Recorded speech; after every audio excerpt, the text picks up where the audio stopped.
The house was eerily quiet, the kind of silence that makes your heart beat a little faster. It was August 15th, 1977, and the sun was just starting to set over Graceland.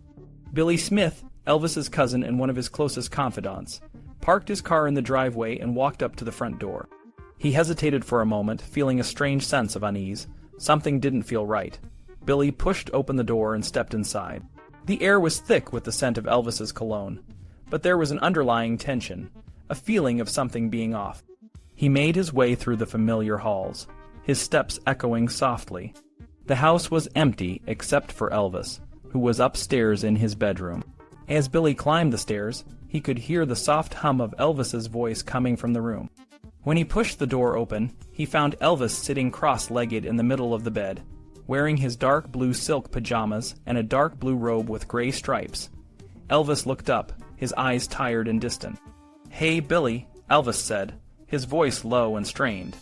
He motioned for Billy to sit down next to him. Billy noticed how pale Elvis looked, how much weight he had lost. His eyes were sunken, and there were dark circles beneath them. Elvis's hands were trembling slightly, and he seemed lost in thought. "Elvis, you don't look so good," Billy said, trying to keep his voice calm. "What's going on?" Elvis sighed deeply, his shoulders sagging. "I don't know, Billy. I just feel. I don't know. I can't shake this feeling that something bad is going to happen." Billy sat down on the edge of the bed, his heart sinking. He had seen Elvis like this before, but never this bad. Elvis was always the one who could charm anyone, who could light up a room with his presence. But now he looked defeated, like a man who had given up. "Elvis, you've been through tough times before. You always come out on top. What's different this time?" Billy asked, trying to understand. Elvis shook his head, his eyes glazed over. "It's not just the tour, Billy. It's everything, the book, the pressure, the fans. I can't take it anymore.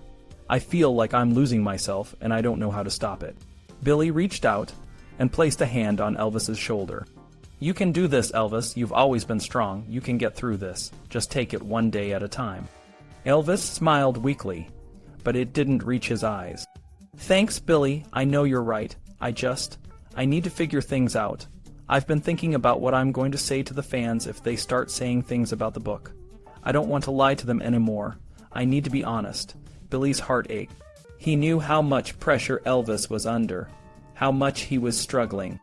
But he also knew that Elvis was one of the strongest people he had ever met. "You can do it, Elvis. Just be yourself. That's what your fans love about you. They'll understand." Elvis nodded, but the uncertainty in his eyes didn't fade. "I hope so, Billy. I really hope so." The room fell silent again, the only sound the distant hum of the air conditioning. Billy watched as Elvis's gaze drifted to the window, where the sky was turning a deep shade of purple. The sun was almost gone, and the night was setting in. "Elvis, you should get some rest," Billy said softly. "You've got a big day tomorrow." Elvis looked at him, his eyes filled with a mix of gratitude and despair. "Yeah, I guess you're right. I'll try to get some sleep." Billy stood up and gave Elvis a quick hug. "I'll see you in the morning, okay?" Elvis nodded, his smile still faint. "Thanks, Billy. I'll see you in the morning." As Billy walked out of the room, he couldn't shake the feeling that something was wrong. He knew Elvis was struggling, but he couldn't help thinking that this time it might be different. The house felt heavy, like it was holding a secret that no one wanted to face. Billy descended the stairs and left the house, the quiet of the evening settling around him. He got into his car and drove away, the image of Elvis's tired face still fresh in his mind. He couldn't shake the feeling that this might be the last time he saw Elvis like this, vulnerable and unsure. The night was dark and the road ahead was long. But Billy knew that tomorrow the world would wake up and Elvis would be back on stage, putting on a show that no one would ever forget. But for now, the night was filled with a sense of foreboding, a feeling that something was about to change, and nothing would ever be the same again. We spent a lot of time in Lisa's room, just watching TV. Lisa was supposed to have left, but Elvis wanted her to stay until he left on the 16th. We talked about the tour, and how Elvis was thinking of going back to Vail for a vacation. He was feeling restless and a bit upset, because he couldn't find a print of the movie Memphian to show MacArthur. He was also annoyed because Ginger didn't want to go on the tour. Elvis asked me to call Ginger on the phone. We were all going motorcycle riding, and then he had a dental appointment at 10:30. He had a problem with a crown on his back tooth. I helped him change into a black sweatsuit with a DA patch on the back, a white silk shirt, and a pair of black patent boots. His ankles were swollen, so he couldn't zip the boots. He wore his sunglasses and put two .45 automatic pistols in the waistband of his sweatpants. Lamar Fike, one of Elvis's friends, mentioned that Elvis had a dentist named Lester Hoffman in East Memphis. Elvis had given Dr. Hoffman a Cadillac and other gifts. Billy Smith, another friend, thought Elvis might have made up the tooth problem to get codeine tablets from Dr. Hoffman. Dr. Hoffman did give him codeine that night. When we went to the dentist's office, it was Elvis, Ginger, Charlie, and me. Elvis drove his Stutz. We got back around midnight or a little later. I went to my trailer to sleep, and Elvis and Ginger went upstairs. Around 4 a.m., Elvis called me on the phone. He and Ginger wanted to play racquetball, so Joe and I joined them. It was raining, but it stopped and then it started again. Elvis said, "Ain't no problem, I'll take care of it." He put out his hands and the rain stopped. He said, "See, I told you. If you've got a little faith, you can stop the rain." We played racquetball, but Elvis was really tired. A game exhausted him. He just stood in one spot, hitting the ball back and forth. We started clowning around, trying to hit each other with the ball. Elvis hit me a few times, and I started dodging. He got silly and worked up a little sweat. Then he said, "That's it, I've had it, let's go." We left the court but came back later. On one serve, Elvis swung his racket and hit himself on the shin. He said, "Goddammit, that's it." He sat down and rubbed his shin. He said it hurt, and I teased him. He threw his racket at me and said, "Hell yeah, it's hurting, I ought to kill you." We joked around until Joe and Ginger finished their game. After that, we went to the lounge area. It had a bar, a jukebox, a pinball machine, some exercise equipment, and a piano. Elvis had a big glass of ice water and played the piano. He played Blue Eyes Crying in the Rain, which was the last song he ever sang. We went back to the house, and I went upstairs with Elvis. He liked his hair washed and dried before he went to bed. We talked for about an hour about Alicia Kerwin, who he was considering taking on the first part of the tour. He also talked about Red and Sonny and their book. He was upset and said he wanted to invite them to Graceland and kill them himself. He was worried his career was ending because of their book. He talked about how much he wanted the tour to be good. Just before I left, he said, "Billy, son, this is going to be my best tour ever." I told him I'd see him later and went home. Later, Charlie and Larry Geller, who had just come back to work for Elvis, went to Elvis's room. Ginger went to sleep, but she woke up when Elvis came into the bedroom in his pajamas to read. He was too hyped up to sleep, so he read for a while. Then he told Ginger he was going to the bathroom to read. She said, "Okay, but don't fall asleep." He said, "Don't worry, I won't." Marty Lacker, one of Elvis's friends, said that if Elvis was going to commit suicide, he wouldn't have worn pajamas. He would have worn a jumpsuit, had cameras rolling, and written a long note. Billy Smith agreed, saying that if Elvis had taken his own life, he would have written a dramatic note. Marty Lacker also said that Albert Goldman's claim that Elvis took all 3 of his attack packets at once was false. Billy Smith said he saw Elvis take the first packet around 6 in the morning and the second packet around 7:45, just before he left. He didn't know about the third packet. Lamar Fike thought the drugs hit Elvis harder because he hadn't eaten for about 15 hours. His body reacted differently because of the chemicals. Billy Smith said that the day Elvis died felt weird and slow. Joe had a feeling something was wrong. There are many stories about the last day of Elvis's life. Ricky, one of Elvis's friends, said he was sitting on the bed with Elvis when he brought him medication. Elvis held up Red and Sonny's book and said, "How are the fans going to take this? How is Lisa going to feel about her daddy?" They prayed together, and Elvis asked God to forgive him and have compassion on him. David, another friend, said Elvis hugged his neck and cried when he said goodbye, saying, "David, I will never see you again. The next time I see you will be in a better place, a higher plane." Marty Lacker said David wasn't on duty when Elvis died. Ricky had been on duty all night, but was asleep in the basement.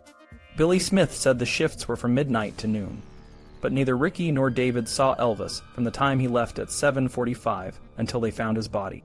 Billy Smith went to Graceland around 11:45. Al Strada was packing up for the tour. He said nobody had seen Elvis, and Elvis wasn't supposed to be woken up until 4 in the afternoon. Billy thought about going upstairs to check on Elvis, but decided to let him rest. He told Al to let him know if David didn't show up, or if Ricky wasn't there. Billy went back to his trailer to help his sister-in-law install an air conditioner. He blamed himself for not checking on Elvis. Dr. Nick thought Elvis died around 11 in the morning. Marty Lacker said Ginger was asleep when Elvis died. Billy Smith said Elvis was reading The Scientific Search for the Face of Jesus by Frank Adams. He was sitting on the toilet, and his colon was bothering him. He fell over and crawled a few feet. He must have struggled for a while because he had small hemorrhages and had vomited a little. Ginger woke up around 2 in the afternoon and noticed Elvis wasn't in bed. She called a friend before looking for him.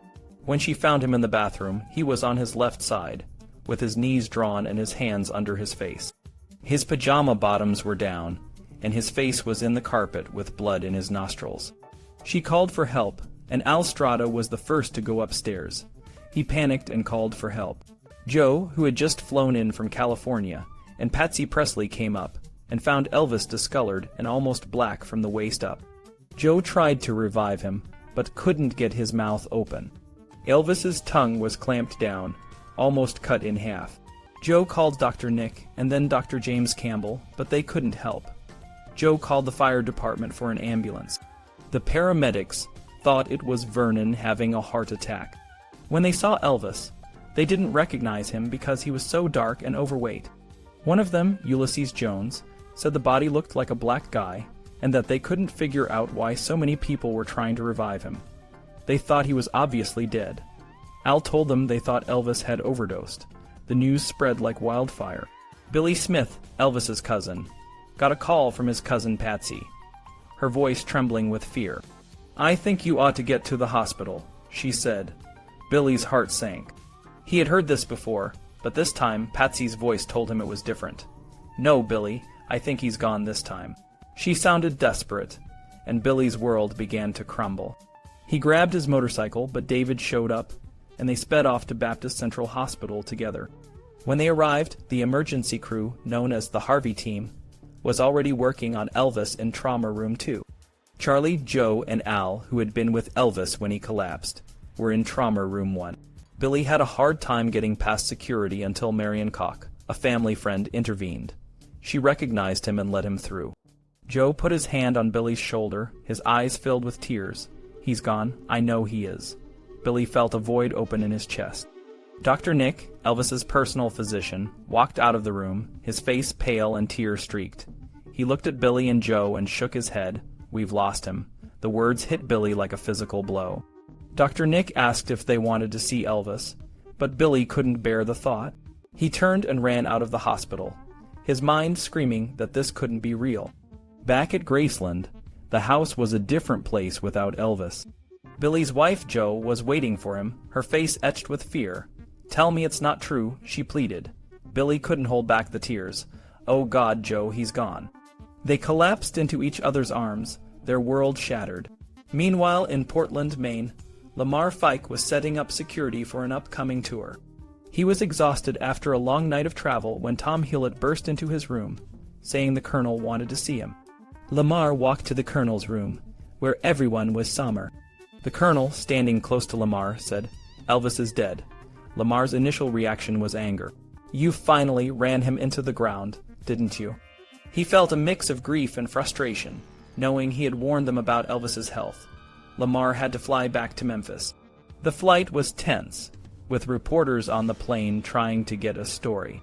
He spent the entire flight in the cockpit, avoiding the cameras.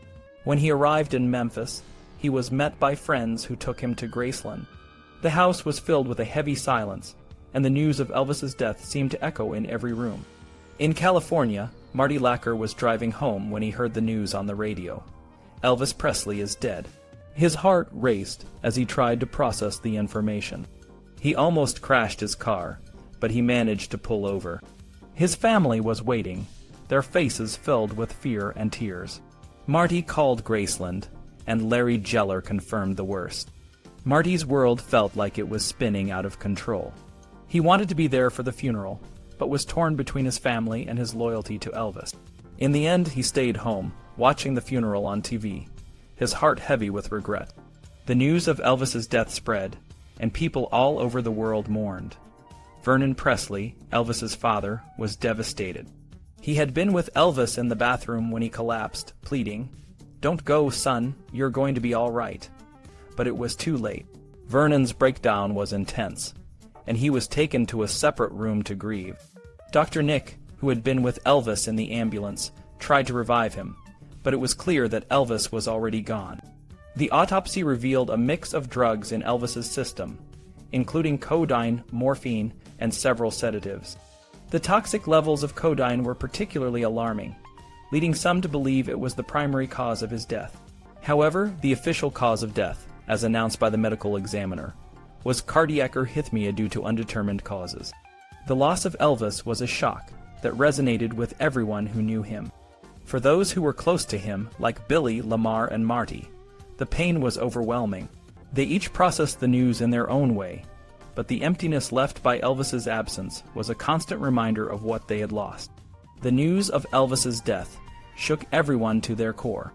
The Tennessee Department of Health brought in a Florida pathologist, Dr. Joseph Davis, to review the autopsy and toxicology reports. Many thought it was more about political pressure to clear Francisco, the original pathologist, than to truly understand what caused Elvis's death. Dr. Davis concluded that Francisco didn't lie on the death certificate when he said Elvis died of a heart attack. But the new findings didn't dig deeper into whether Francisco got the cause of death right. The state kept the new report under wraps, adding to the mystery. Lamar Fike, a longtime friend, vividly remembered the chaotic funeral. The day before, Vernon, Elvis's father, opened Graceland to fans who wanted to pay their respects. Lamar argued with Vernon, saying Elvis didn't belong to the fans anymore, but Vernon disagreed, saying he belonged to them. Celebrities like James Brown, Sammy Davis Jr., and Caroline Kennedy were there. Anne Margaret even walked into the kitchen to say, "Lamar, I'm here." Priscilla, Elvis's ex-wife, returned for the funeral. Billy Smith, Elvis's cousin, told her, "Elvis loved you," but she didn't respond much. The casket didn't look like Elvis, according to Marty Lacker. He explained that Elvis had lain on his face for a long time, and the undertaker had to use makeup to make him look more natural. Elvis was dressed in a white business suit that Vernon had given him for Christmas. This led to rumors that a wax dummy was buried instead of Elvis. Joan Rivers even joked that they buried a 52-pound candle. The funeral procession was long and strange. 16 white limousines lined up, and it seemed to take forever to reach Forest Hill Cemetery. Lamar Fike, one of the pallbearers, joked about how heavy the casket was, saying, "Elvis tried to kill us when he was alive, and now that he's dead, he's trying to kill us again." As they carried the casket out, a tree limb snapped and fell, which felt like a sign from Elvis. Vernon closed off Graceland after the funeral. Patsy Presley, Elvis's cousin, called Billy Smith to find where Elvis kept his important papers. Billy, thinking Vernon was looking for the will, told her where it was. Later, they found out that a lot of papers were burned behind the office, which made Billy suspicious. Elvis's will, filed for probate on August 22nd, was 13 pages long. It didn't leave anything to the guys who worked with him. Marty Lacker heard that a handwritten will was found but destroyed. This left many feeling betrayed. In the weeks after Elvis's burial, 3 men were arrested for trying to steal his body. They had a crowbar, wire cutters, and other tools, planning to break into the mausoleum, drill a hole in the casket, and ransom Elvis's body for $10 million. The police staked out the cemetery for 3 nights and caught the men. They were charged with criminal trespass, but the charges were dropped after a couple of days. Vernon then applied to have Elvis and his mother, Gladys, reburied at Graceland in the Meditation Garden. They were moved in the middle of the night, in early October. Billy Smith struggled with Elvis's death, often talking to him at the gravesite and dreaming that Elvis was still alive. He eventually decided to leave Graceland, knowing his grief wouldn't improve while he stayed there. The loss of Elvis left a deep, lasting impact on everyone who knew and loved him. Even years later, the pain and the mystery surrounding his death continued to linger. Marty Lacker remembered the day. Billy and his family decided to leave. They were living in a trailer behind Graceland, a gift from Elvis. Elvis even bought them furniture and put the trailer in Billy's name. But when Billy wanted to move to Mississippi, Vernon Presley, Elvis's father, told him the trailer wasn't his. Billy got mad and said, "Well, by God, just keep the damn thing, but I'm taking my furniture." Vernon said, "No, that furniture goes with the trailer." Billy was determined and took the furniture anyway. He and his family left with nothing, and it was a tough adjustment for them. A year after Elvis died, Marty was invited to a memorial ceremony in Mississippi. He was so emotional when he spoke that all he could say was, "I hope he's happy and that he finally realizes we all really did love him." Lamar Fike said Elvis's death messed up everyone's life. Most of them were only trained to look after him. Charlie, who had been living at Graceland, thought he'd stay forever. Vernon and Charlie were like old country buddies, sitting around telling stories. One Friday morning, Vernon patted Charlie on the back and laughed, but when Charlie got his paycheck, there was a pink slip in it. Charlie was fired and didn't know what to do. Lamar learned a lot about loyalty from Elvis, but some people thought he was disloyal for working on the Goldman book. Lamar was broke in 1978 and needed the money. The book ended up making Elvis look bad, and Lamar tried to stop it but couldn't. He did a lot of the research but wasn't listed as a co-author. Even so, many people called it Lamar's book. After the book, Lamar moved to Texas and got married. But the marriage didn't last, and Lamar was dealing with health issues. He lost a lot of weight and was in a motorcycle accident. The doctors found out his bones were weak and he needed surgery. It was a scary time, but he got better. On June 26, 1979, Vernon Presley, Elvis's father, died of heart failure. He was buried in the meditation garden next to Elvis. The next year, Elvis's grandmother died and was buried on the other side of Elvis. Priscilla, Elvis's ex-wife, tried to get into acting but had little success. She started to maneuver to gain control of the estate. She told Marty that Vernon wouldn't name her as his successor, but she wanted to protect Lisa Marie. Marty advised her to convince Vernon she wasn't doing it for herself.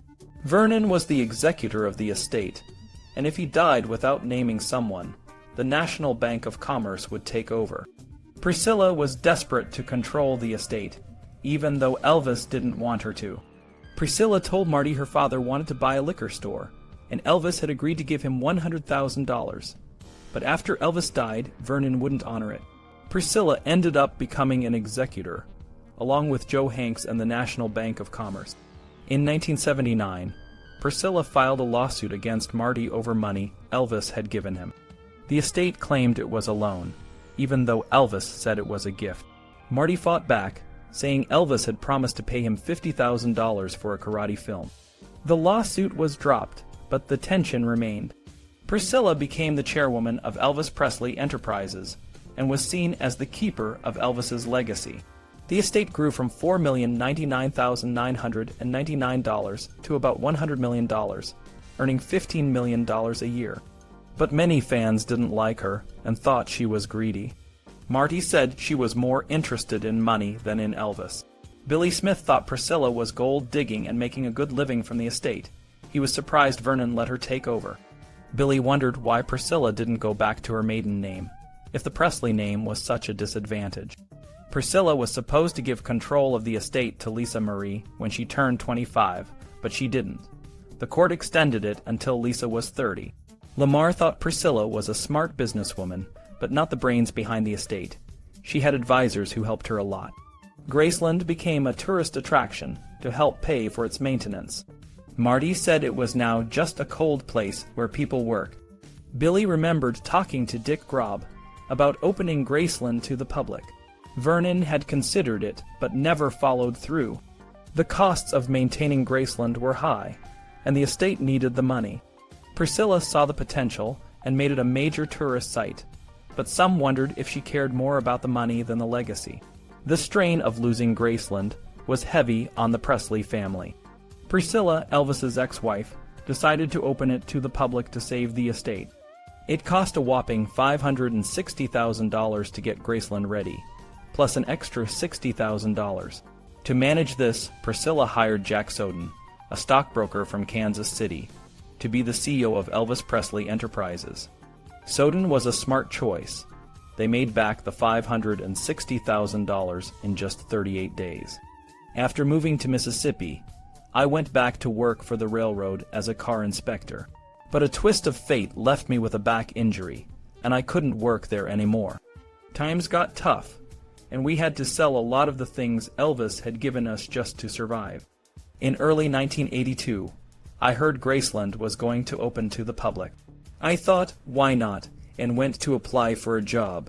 I didn't see Priscilla, but I spoke to one of Soden's aides. At first, they seemed hesitant to hire me, but after a couple of days, I got the job.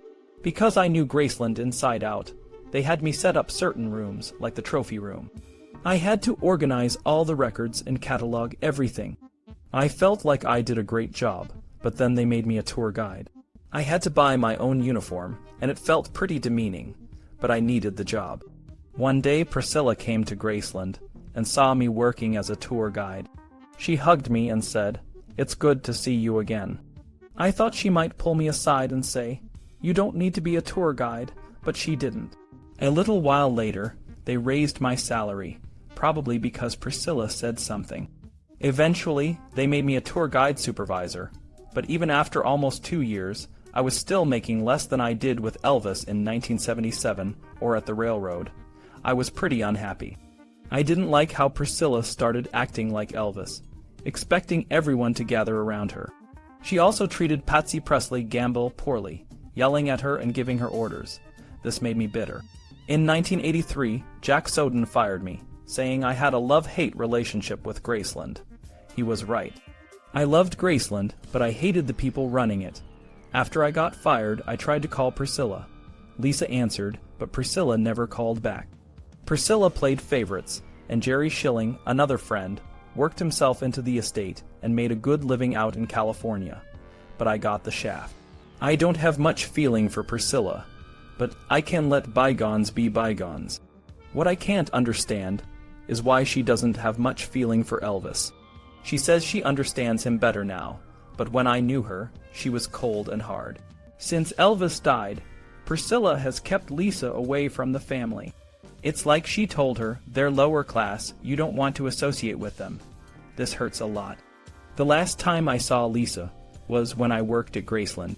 We talked for a few minutes, and she was growing into a pretty young lady. But she hasn't tried to contact any of us since then. I think about Lisa and miss her. She should have the chance to judge this side of the family for herself. When Elvis died, his father, Vernon, and Colonel Parker agreed to split the money coming in just like they did when Elvis was alive. Colonel said, "We're going to treat Elvis's death the same as if he was in the army." Vernon wrote a letter agreeing to this, giving Colonel the lion's share of everything. But in 1980, the new co-executors of the estate wrote Colonel a letter saying they wanted to continue the same arrangement. They were letting him get away with it. However, Judge Joseph Evans got suspicious about Colonel's 50% commission. He appointed a young Memphis lawyer, Blanchard Toole, to be Lisa Marie's guardian ad litem since she was a minor. Toole's report was eye-opening. He found that all agreements with Elvis terminated at his death, and that Colonel had handled affairs in his own interest. Toole said Colonel was guilty of self-dealing and overreaching, and he violated his duty to Elvis and the estate. Toole recommended that any money coming in go directly to the estate and not to Colonel, and that the court prohibit the estate from paying Parker any more commissions until Toole finished his investigation. Toole also called for an audit and complete accounting of Colonel's dealings with RCA and other companies. Toole filed a second report in 1981, singling out the 1973 RCA buy-out agreement as unethical and fraudulently obtained. He pointed out examples of Colonel's poor management and side deals that were favorable to him but not to Elvis. When this all started, Colonel didn't say much. He had an accident, falling in an elevator and permanently disabling his right shoulder. But when the second report came out, Colonel decided to defend himself. He called a couple of newspapers to plead his case, saying he wasn't involved in Elvis's personal financial affairs, and that Elvis made the final decisions on business matters. Colonel also said Elvis approved all contracts with RCA, and was fully aware of the transactions. He complained that Toole hadn't presented the whole picture. This led to a series of lawsuits. The estate sued Parker and RCA. RCA sued Colonel and the estate, and Parker brought a countersuit against the estate. Colonel dragged things out, probably hoping to drive the estate into insolvency. But in 1982, he finally admitted he was Andreas Cornelis van Kuijk, a man without a country. This might have been a strategy to argue that he couldn't be sued in federal court. The estate eventually settled with Colonel, and he gave up all claims to future income from Elvis. But he still got 50% of all royalties before September 1982, and $2 million from RCA. The estate was now entitled to all royalties after September 1982, and RCA agreed to pay them $1,100,000. However, RCA still doesn't pay royalties on pre-1973 records, which include most of Elvis's biggest hits. In 1990, the estate made a deal with Colonel to rent his memorabilia, including photographs, letters, and artwork. They plan to build an Elvis and the Colonel Museum. When Colonel dies, all the stuff goes back to his wife, loaned to sell. In 1994, the estate published an Elvis and the Colonel magazine, and Jack Soden praised their friendship. Priscilla is protective of Colonel, even though he's been accused of mismanaging Elvis's finances. She attended his 85th birthday party in Las Vegas, hugged and kissed him and his wife, and Colonel pointed skyward, saying, "I'm still working for you, Elvis." The fans' love for Elvis has never waned. In 1982, the first candlelight vigil was held at Graceland. Every August 15th, fans line up at 10 p.m. with lighted candles and walk up the driveway to pay respects at Elvis's grave. The first year, I was standing by the gate when I heard sobbing. A woman from France was in tears. Her husband explained that she had been diagnosed with cancer and wasn't supposed to live long enough to see Graceland. She said she wouldn't die until she saw it. I introduced myself as Marty Lacker, and she became hysterical with joy. I offered to help her walk up to the grave, but she said she could do it on her own.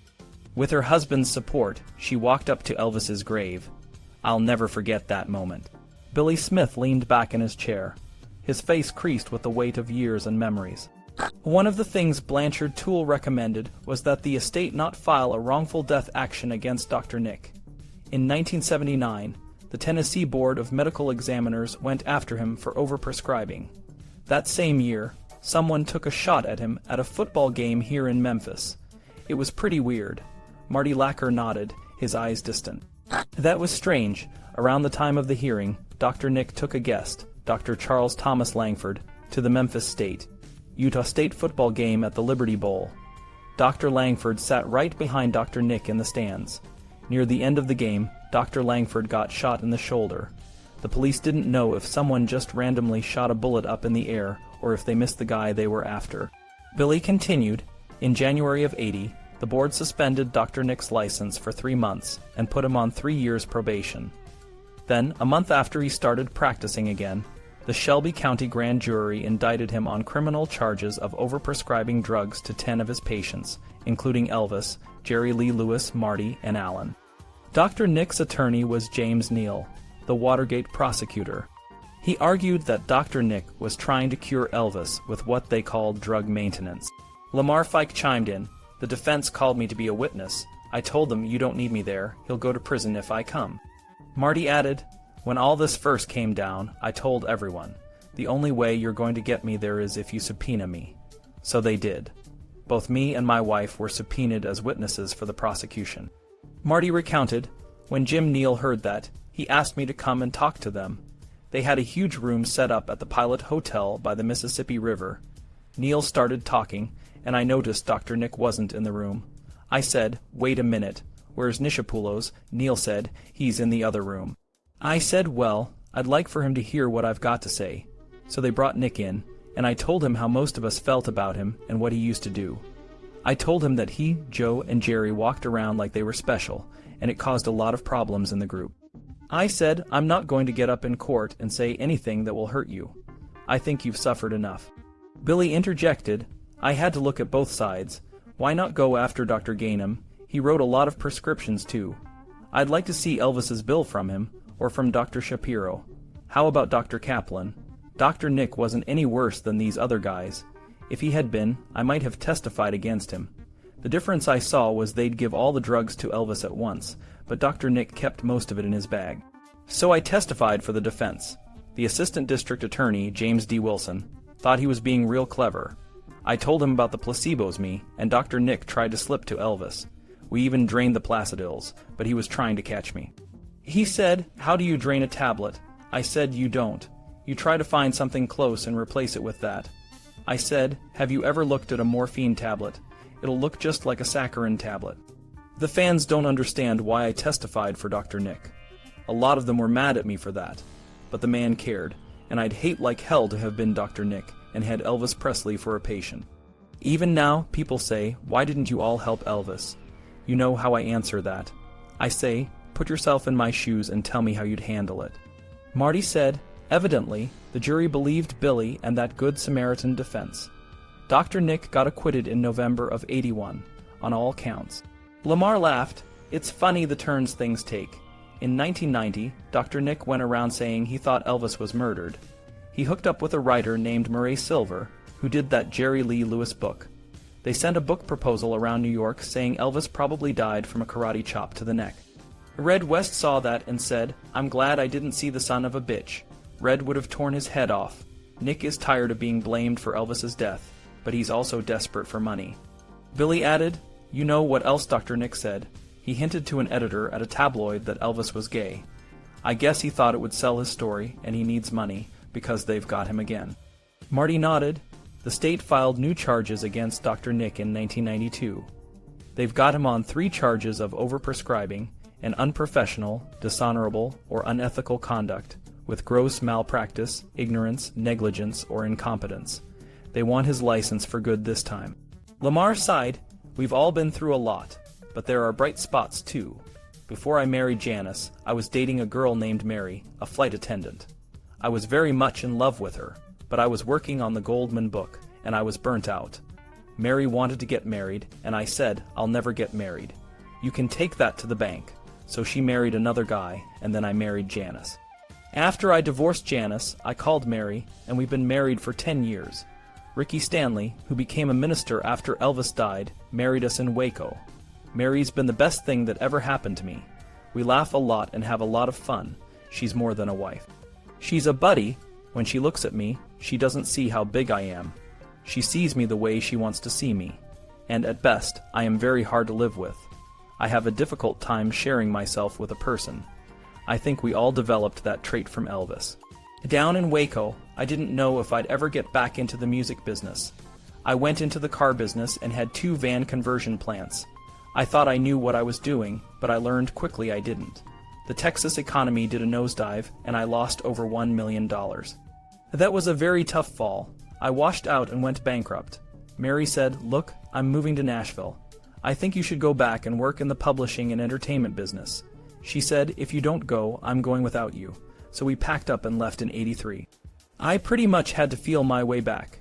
Jimmy Bowen, an old friend and then president of MCA Nashville Records, put me on as a consultant at $500 a week. Then I went back into publishing, and I've done well these last 12 years. A lot of other guys never got that lucky. Knowing how to order a limo isn't a strong qualification for anything.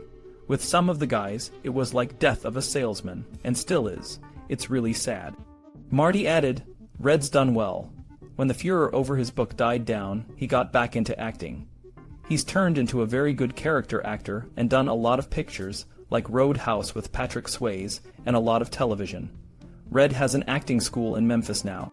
Sonny and Judy raised Arabian horses in California for a while, but they wanted to come back to the South, so they moved near Nashville. Sonny was road manager and head of security for the band Alabama. For the past couple of years, he's been trying to write movie scripts. He's a born-again Christian now, and he's real serious about it." Lamar continued, "Joe Esposito was with the estate for a while. He lives in Sacramento. He had a book out last year. After Elvis died, he worked as road manager for some of the rock-pop acts the Bee Gees and John Denver. After that, he became a partner in a limousine rental company in LA. Then he got involved in a celebrity food company. Joe's had a couple of auctions to sell his Elvis memorabilia, and he makes a little money at the fan conventions. Some of the guys have done real well, and some have done the best they could. I heard Dave Hebler went into real estate in California. Sam Thompson is a judge now, and Gene Smith is still in Memphis. He drove a cookie truck for a while. Dick Grob became head of security at Graceland after Elvis died, and Al Strada and Dean Nishapoulos worked with him there. Then Dean went into the wholesale liquor business in Memphis, and last I heard, Al was working for Federal Express in Memphis. Dick managed Charlie Hodge for a while. Marty added, Charlie sings in a little Elvis show over in Gatlinburg now.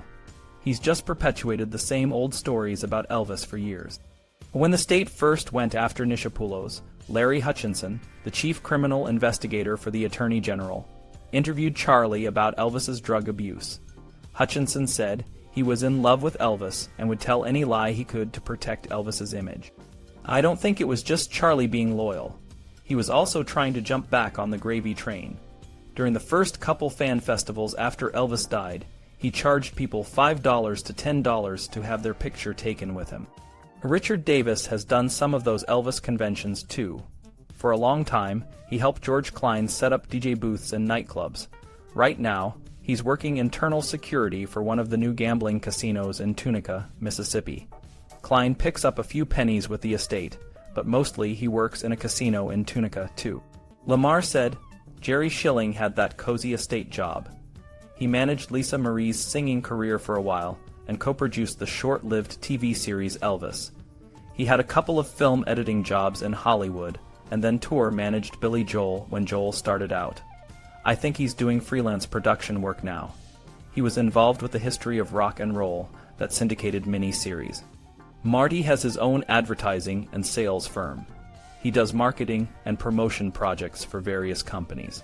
Marty added, the Stanley brothers weren't really part of the Memphis Mafia, but some people thought they were. Ricky got himself into drug rehab and became a born-again Christian and an evangelist. David was in evangelist work too, but he's not anymore. He got a degree in communications and traveled the country giving anti-drug lectures. He co-wrote the Elvis Encyclopedia and produced a video on it. Billy Smith has a factory job now. He works in maintenance and is an apprentice machinist, tool and die. He's blue-collar, but he's done very well. He's kept it together, which is something, considering what he's been through. Marty sighed.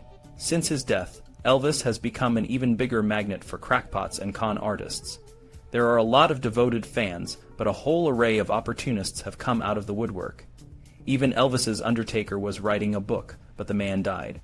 A couple of years ago, Entertainment Tonight took a poll that showed between 6 and 16% of all Americans think Elvis is still alive. As late as '94, some crazy group called the Presley Commission issued a report that said Elvis was working as a government agent, that threats from organized crime forced him to fake his death. The head of this group, Phil Aitchison, says the body found in the bathroom was Colonel's cousin, and that what everybody saw in the coffin was a wax dummy. For proof, he says it was sweating, and dead men don't sweat.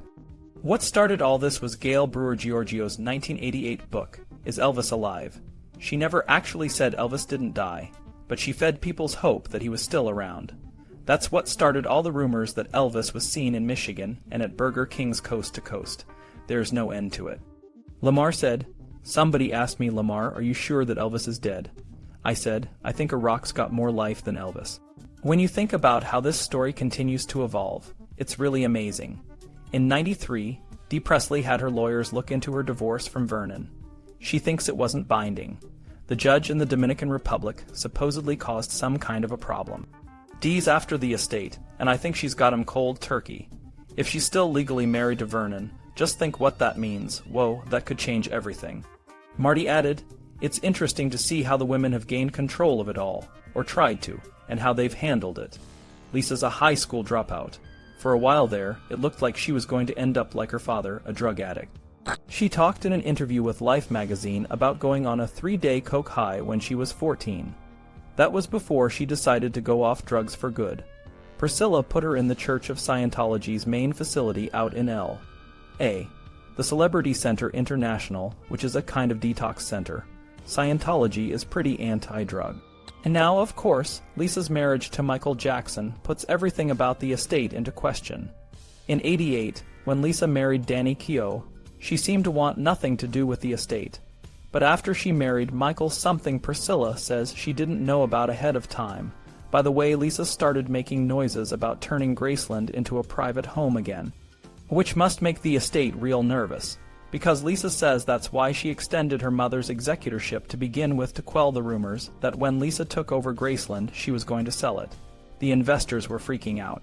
When Michael and Lisa got married, Jack Soden put out a statement that said, "I know very well that Lisa's very content and secure with the way things are. Lisa is very intent in leaving all of Elvis Presley's assets independent and intact, but Lisa's only given them authority to manage the estate through 1998, and then she might just claim what's hers." Lamar said, "Lisa's marriage to Michael Jackson is the single most shocking event. Hell, it's the most shocking marriage since Jackie Kennedy and Aristotle Onassis. People have gone stark, fucking nuts over this. Did you read what Michael said about proposing? He said, 'I made love to Lisa in my Mickey Mouse pajamas, and then I asked her to marry me. Watch, if they move into Graceland, Michael will change its name to Never Never Land.'" Marty added, "I think when the rumors of that marriage first came out, Elvis started doing flips in his grave. And then when it was verified, he probably tried every which way to get back here, to slap the shit out of both of them. Elvis wouldn't like it for a number of reasons. One, because Michael is black, or used to be. Elvis wouldn't want Lisa to marry out of her race, just as there are black people who don't want their children marrying white people. Two, he wouldn't have liked Michael's weirdness. Elvis would want the best for his daughter, and Jackson ain't the best. And three, with Elvis's ego, there's no way he would want any other entertainer to have a claim on Graceland, although there's supposedly a prenuptial arrangement. I'm sure Michael has an agenda, but I don't think it's money. I think most people believe he married Lisa as a cover-up, to draw attention away from the charges that he sexually molested a 13-year-old boy.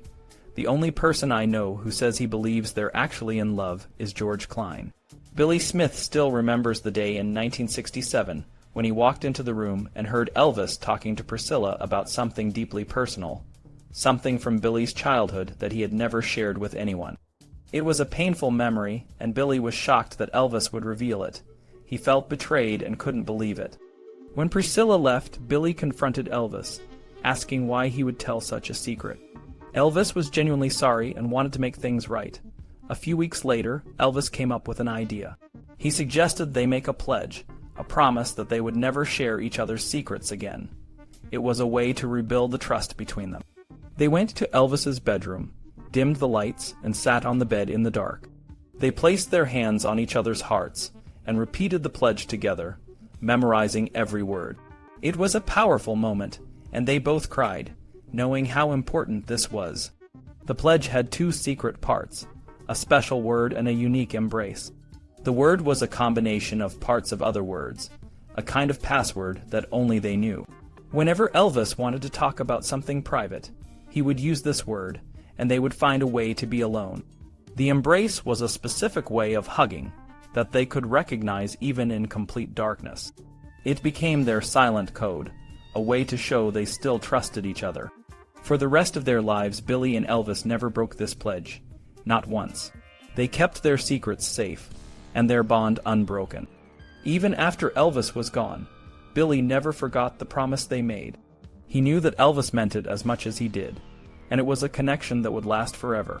Elvis was more than just a friend to Billy. He was a brother, a protector, and a part of his soul. Billy loved him more than words could ever express, and that love never faded. Even now, Billy holds the memory of their pledge close to his heart, a reminder of the deep connection they shared and the promise they made to each other, no matter what.